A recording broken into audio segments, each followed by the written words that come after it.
kasus yang tidak pernah diinginkan lah.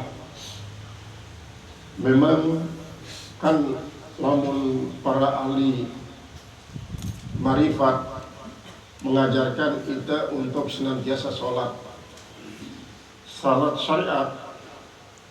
syariat adalah untuk membenahi diri, sedangkan salat tarekat adalah untuk mengenal siapa diri.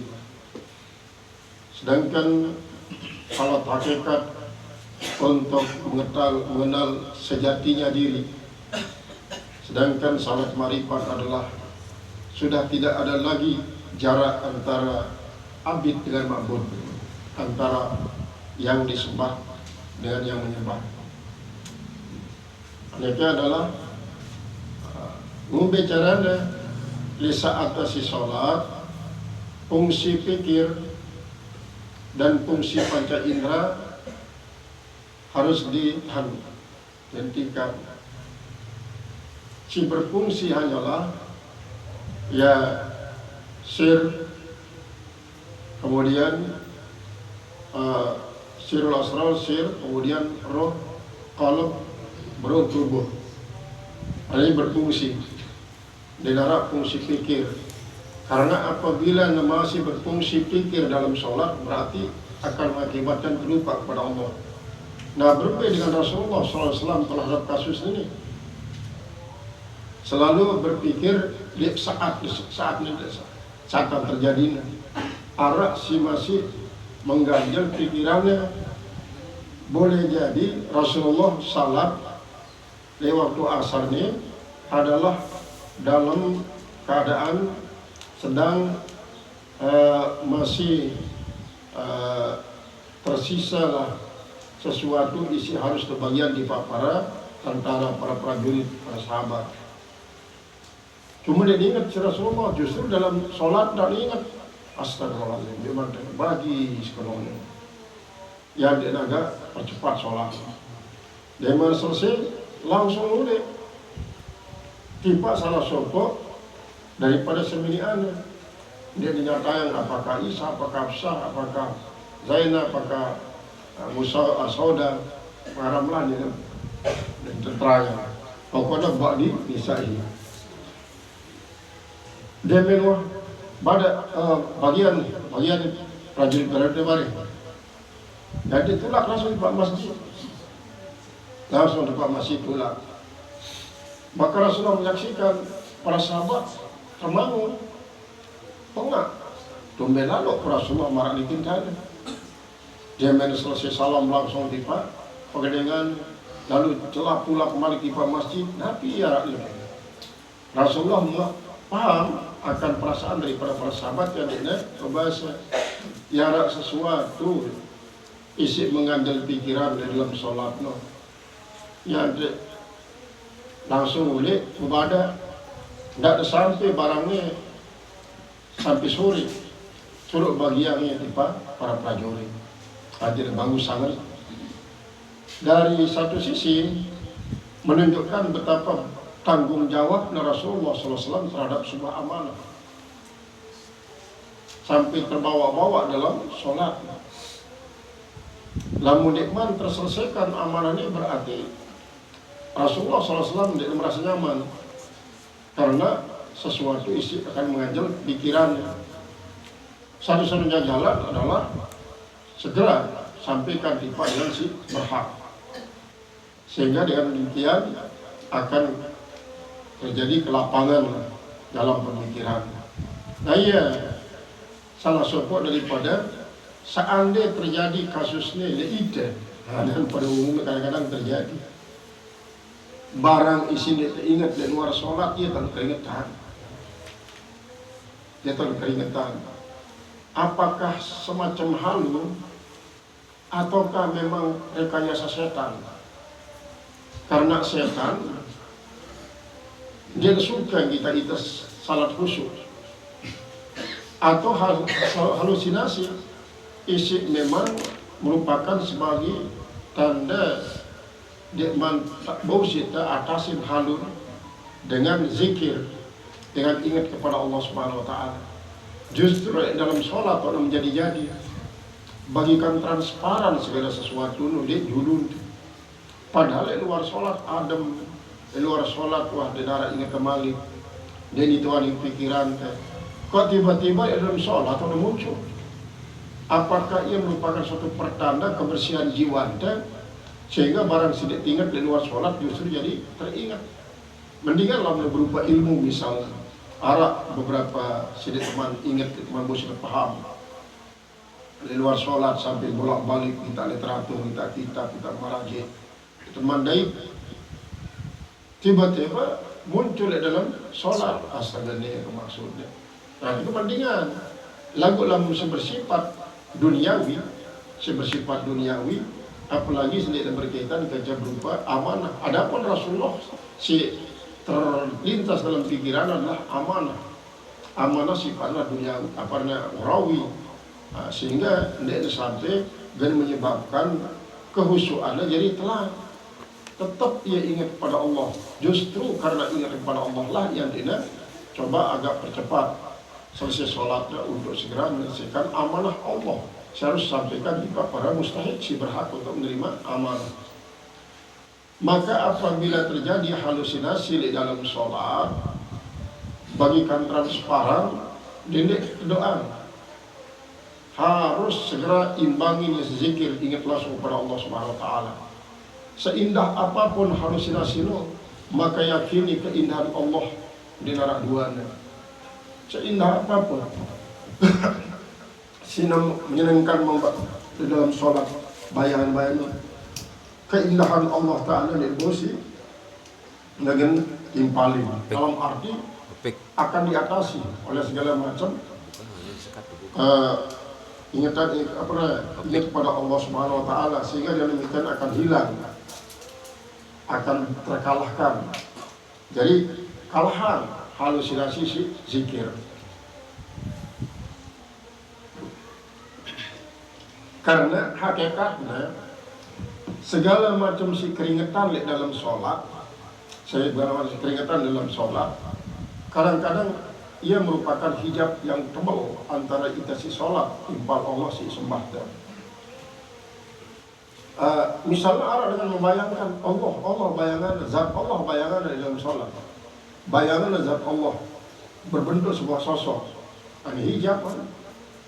Karena apa? Kullu ma khatara bibalika laisa rabbuna. Apa pun terlintas dalam pikiran dan dia hakikat Allah. Karena Allah Ta'ala dia ingat apa namanya, dia perlu kebayangan, dia perlu gambaran, perlu ingat lah, tanpa bertanya-tanya apa nanti ingat. Allah terdiri daripada semua zat, semua sifat, semua af'al, dan dia ingat secara substansial. Pokok ingat jamaah, dan dia bayangkan melawan sosok isi berupa manusia dan sebagainya. Selapur merupakan hijab doang. Pokoknya ingat doang. Nah ialah sebenarnya syahadatullah bi haqqil basirah. Syahadatullah bakil basirah. Makanya Arab viral bahwa Arab Muhammad Qasim isi termasuk dia dengan kelong dah 5 tahun dengan kita Allah Ta'ala doang dan badai ke Rasulullah, lalu menyampaikan pesan-pesan Rasulullah. Terus yang Pakistan Sunni terkenal Muhammad Qasim, kita juga dari Indonesia tahu Muhammad Qasim bertemu ke para tokoh-tokoh ulama-ulama secara Indonesia. Jadi apakah begitu terhadap Allah Subhanahu wa taala ini, apakah dengan kita sosok ataukah maksudnya dengan kita adalah tetap berdasarkan hakul basirah. Dalam hakul basirah ajaknya, maka setiap arifin denuah dengan kita Allah, denuah dengan kita Allah pasti tetap dengan kita Allah dan hakul basirah. Hakul basirah itu adalah dia merupakan ainul basariyah. Jadi hakul basirah itu dalam sir bahkan panaul asrar. Jadi panaul asrar, sirul asrar, sir, roh, berul kalam, berun pada tubuh. Nah, jadi dari si sate kepada panaul asraf, dia lupa, dia kita Allah Ta'ala dengan hakul basirah. Nah, apakah Muhammad Qasim si sedang viral di dunia maya yang kita Allah Ta'ala dalam gambaran si cerminan si para ahli marifat atau dalam bentuk sosok? Lalu dalam bentuk sosok, jadi yang merupakan suatu hijab. Nah, kemudian selalu yang berikan cara Rasulullah setiap permasalahan si hadap ini lalu selalu berikan cara Rasulullah dalam mimpi. Jadi segala sabda Rasulullah para ini tarekah al-wahbiyah. Tarekah al-wahbiyah ini adalah yang menerima langsung sabda daripada Rasulullah waktu nasi tidur. Sehingga merantau si Ibnul Arabi mengatakan bahwa hadis apa namanya? Hadis Nabawi. Hadis Nabawi dia ada para hadis kalau sekalian. Sampai berketuan berkali-kali sehingga Allah kali sampai ini jadi fitnah nih kira Rasulullah. Sampai yang apa adanya tentang masalah man arafa pakan arafa nafsahu, man arafa nafsahu pakan arafa rabbuhu dia kali. Dan inilah ya kadang-kadang terjadi. Jadi apapun terlintas di bayangan lalu mengakui diri sebagai Allah Subhanahu Wa Taala di dalam ingatan baik dalam sholat maupun luar sholat, dia karena Allah Ta'ala ni ilmu bayangan, Allah Ta'ala ni ilmu pikiran. Hanya ingat doang kewajiban mengingat Allah Ta'ala. Jadi kembali kepada pengalaman Rasulullah SAW, berarti pikirnya di dalam sholat dia menyebabkan tersita akan ingatnya. Jadi dia kehilangan khusyuan karena ya kecil barangnya terbanding ketika kemahagungan Allah. Mengingat Allah adalah jauh lebih besar daripada segala macam isi keringatan daripada si lain-lainan. Haddatsana Yahya Ibnu Bukair. Beli ongkat itu dia dengar azan loh. Dia dibanding dengar azan. Syarat setan. Lalu kumbe, dia kadang-kadang suhan dengan sembahyang, dia tak nak datang ke rumah sehingga dia suara azan dengar. Fa'idha sakatal mu'adzinu akbala, maka apabila dia muazzin itu datang lagi dia setan, datangi balik. Fa'idha tuwiba adbara, maka apabila taswib lagi dia, artinya taswibannya adalah apabila qamat, lama mulai qamat langsung berlari balik. Fa'idha sakata, maka apabila diam, akbala datang lagi. Fala yazalu bil mar'i yaqulu, maka senantiasalah yang seorang itu dia berkata lahu baginya, ulkur ma lam yakun yazkur, ingatlah olehmu apa yang belum ya ingat, hatta la yadri, sehingga dia tidak mengetahui kam salat, berapa dia sholat. Maksudnya adalah setan ini dia menua selesai dengan azan pulang sebalik didongol dan setan ini dongol malam-malam berkala-kala sebentar balik ke datang terus dia mulai sholat tolong ya Tuhan Malik ingatan apa sih dia ingat boleh no ingatan si setan itu hatta liyadri kam salat, sampai dia tahu sedangkan sholat itu berapa rakaat sih sholat. Apa sebab? Si membayangkan sesuatu. Membayangkan sesuatu isi apa? Isi di luar sholat. Lamun dia gelisang usir ya, maka pasti guna terus menerus dia ingat. Nah ya sebabnya kita fokus lewat waktu isi sholat dan dia pikiran selain lain, ingat Allah Ta'ala doang. Terus para saja itu si para ulama lewat waktu si berdiri tegak, sejadah terpandang, tipak neteri kesujudan denu, tipak neteri telakar itu pandang. Lewat waktu si ruku, maka bongkor naik si kanan terpandang. Lewaktu si duduk antara dua sujud adalah bongkor imasi kanan ke pandang. Lewaktu itu lebih-lebih lewaktu si tasyahud telunjuknya ke pandang. Lewaktu si sujud rongga hidung di pandangan matanya. Nggak sampai pedem. Sehingga justru sampai pedem itu lo tahu kan. Kadang-kadang ini di waktu pedem lo terhusuk ini misalnya. Memang ini sebentar. Ini sebentar. Lamun terpedam berarti kan dia demilu bola matanya melakukan sholat. Sementara harus berfungsi. Dan waktu untuk menggunakan bola mata untuk apa? Berfungsi dalam sholat. Dalam arti fungsi isi lain daripada pegawaian sebagai kata sholat stop di dalam panca indera. Lagi misalnya dalam sembahyang di Masjid Haram. Usahakan membentan anti waktu si berdiri tegak, waktu duduk, dua sujud, duduk tasyahud, anti Ka'bah doang pandang, Ka'bah doang pandang. Karena memandang Ka'bah di luar sholat, pahalanya di dalam posisi itu. Apalagi di dalam sholat, hanya memandang Ka'bah doang, berlipat-lipat ganda pahalanya. Nah, adapun lamun itu jauh daripada Ka'bah, apakah Ka'bah itu tinggi tangan? Dia tidak perlu. Sedikit adalah Allah. Apakah Ka'bah itu kebayangan dia dari kanggo? Si kanggo tak ingat adalah Allah lah. Nanti timbul khusyuan. Karena lamun ganti arah bayang-bayang, ia wah pegawaian setan, arwah tak usir ya. Arwah tak usir.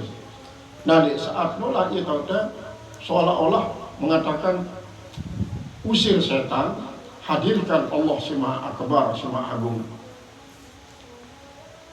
Qala Abu Salamah, berkata Abu Salamah bin Abdurrahman, anak daripada Abdurrahman. Wih itu artinya lamun sampai mengakibatkan kita lebih ingat pira rakaat kita sholat, maka baik si kedian. Misalnya wah 4 sebenarnya cuma ragu-ragu 4 atau 4 atau 3, maka baiklah dulu ada Malik rombok istirahat walaupun jadi 5 rakaat. Nah setelahnya dia sujud sahwi hukumnya sunnah. Kemudian wasami'ahu Abu Salamah, dan telah mendengar katakannya oleh Abu Salamah min Abi Hurairah, daripada Abi Hurairah ngerai sangat toleran terhadap penganutnya. Dia langsung memaksa dalam keadaan panas, dia tahu panas, dalam keadaan dingin, tahu dingin, dalam keadaan jadi harusnya toleran. Justru toleran ini adalah akan memberikan tambahan fadilah.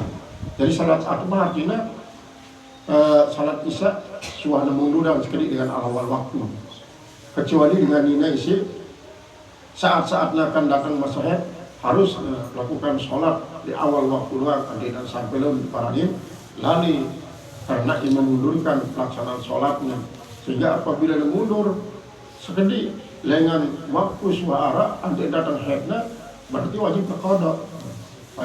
Sebenarnya juga lima lewat waktu sigin berakhir masa haidnya, wah setelah di saat-saatnya akan datang waktu harus mandi langsung untuk melakukan sholat. Faqala la adri, jadi dia berketuan mungkin sudah baca ayat Al-Quran rubin salat isya Rasulullah SAW, maka yang menjawab la adri, saya tidak tahu. Faqultu lam tashhadha, maka saya tanya, kau tidak menyaksikan beliau? Qala bala, iya saya tidak menyaksikannya. Qultu lakin ana adri, tapi saya ini tahu. Qara'a surata kadza wa kadza, beliau itu membaca surat ini dan membaca surat ini, dan surat ini. Artinya dengan membaca surat ini adalah ini rakaat pertama surat sekene bacaan Rasulullah, rakaat kedua surat sekene bacaan Rasulullah. Jadi menurut beberapa riwayat Rasulullah Shallallahu Alaihi Wasallam biasa lamun salat maghrib no Rakaat pertama qul ya kafirun. Rakaat kedua qul huwallahu ahad. Namun salat isya seringkali kadang-kadang rakaat pertama sabhis, rakaat kedua adalah hal ataka hadithul ghasyiyah. Salat subuh pun sunnah juga, kecuali subuh Jumat. Subuh Jumat membaca alif lam as-sajadah secara salat suri tilawahnya. Nah kemudian di waktu Jumat berkisar atau 4 surat. Pertama surat Jumat dan surat Munafikun atau sabihis dengan hal ataka hadithul ghasyiyah. Ya, baca Rasulullah SAW. Namun salat berjamaah. Ada pun yang sembahyang sunat ya, kadang-kadang serakaat 15 juz. 15 juz. Rakaat kedua 15 juz berarti 2 rakaat tamat sholat, tamat Al-Quran istilah Rasulullah sallallahu alaihi wasallam. Nah, ini adalah merupakan syarat salat isi lakuannya secara syariat. Nah, sebenarnya di dalam salat syariatnya pun terdapat salat tarekat, salat hakikat, salat marifat. Sehingga dengan ini marantan laik pertikaian antara Sunan Saudoli Song dan Siti Jenar. Apa nih Siti Jenar? Siti Jenar mengatakan salat syariat adalah salat dengan awam. Sedangkan salat marifat adalah salat-salat dengan pintar, dengan cerdas, dengan arif. Lalu masih melakukan salat menintang berarti ada pada masih awam. Yang dia balik isi Sunan Ampel dan Sunan Bonang. Apa ini? Awamkah Rasulullah SAW apabila salat tahajud sampai belak-belak naik? Awamkah Abu Bakar Siddiq apabila melakukan salat sambil menangis? Nah, ini adalah merupakan salah satu dari pembelaan para wali songo terhadap syariat. Padahal di dalam syariat sendiri terdapat beberapa macam ialah para sebelumnya. Salat syariat, salat hakikat, salat marifat ya arah. Dia berarti apabila dengan sudah tamat salat syariat terus sampai tarekat dia sembahyang. Apalagi sampai mengatakan saya sampai kepada makam marifat haram sembahyang. Haram sembahyang. Dia terima acara jama-jama dia ada mele-mele sembahyang berdosa sembahyang. Kita berdosa sembahyang. Karena apa? Ya keliru sudah paham. Padahal maknanya apabila dengan istiwa sampai di makam marifat yang dia mengakui bahwa dirinya semata-mata melakukan sholat karena selakunya negara isi Allah yang dia lahir sebenarnya arah sadat tunggal. Sadat tunggal itu adalah wadi jarak antara syahid dengan masyhud dalam musyahadah. Jadi syahid itu sendiri, Allah Ta'ala masyhud. Proses antara syahid dan masyhud inilah yang jadi musyahadah. Sehingga kadang-kadang timbul pertanyaan, lewat untuk bersyahadat kita lebih tahu kan? Lebih tahu itu waktu bersyahadat. Sebenarnya ketua itu adalah rukun syahadat. Syahid, masyhud, sajatus syahadah, kemudian adalah aikanus syahadah, artinya meyakini syahadah. Jadi itu si pertama, si menyaksikan. Kemudian Allah saksian. Kemudian sajat syahadat Rasulullah. Terjadi arah isparan syahadat tunggal, syahadat satu atau syahadat kembar. Nah, ini adalah basal-basal marifat semacam ini kadang-kadang membingungkan lamun deknya kejelasan. Akhirnya laun arah dengan si anti tarekat, anti marifat dan marifat anti terhadap syariat. Dan sampai terjadi masalah ini. Nah, ia sebabnya Rasulullah dengan para sahabat dan para ulama sekalipun para aulia, Syekh Abdul Qadir Jalani, kemudian banyaklah para tokoh-tokoh termasuk Junaid Al-Baghdadi, Sabuddin Naksabandi, kemudian Imam Ghazali, selapu melakukan salat syariat di dalam salat syariat lo kalau berkumpul tuh salat tarekat hakikat dan marifat jadi berarti terpisah antara bro ketika syariat salatnya zaman bodoh di pak marifat apa tarekat ini kadang-kadang terjadi pemisahan nggak sampai terjadi semacam karena ini merupakan suatu kesatuan tidak boleh terpisah sehingga salat isi lagu ada lamun dia isi tarekat hakikat dan marifat maka ia akan jadi salat si masih kosong sekedar mau menggugurkan kewajiban namun iman berpengaruh untuk tanah al-fahsya wal mungkar. Jadi para sahabat seajar si Rasulullah SAW selalu memadukan antara sifatnya walaupun di saat di eman arah secara transparan pemisahan tarekat syariat hakikat marifat jadi masih bahkan 12 tahun beliau mengajarkan tauhid lagun iman teparani tauhid itu dengan ada ilmu akidah, ilmu kalam, ilmu usul ini bahwa belajar tentang keesaan Allah Subhanahu wa taala. Inilah cara Rasulullah SAW lewat menyebarkan agama tiba para sahabat, para masyarakat Mekah pertama sekali selama 13 tahun. Nah, dari selesai pembicaraan mengenai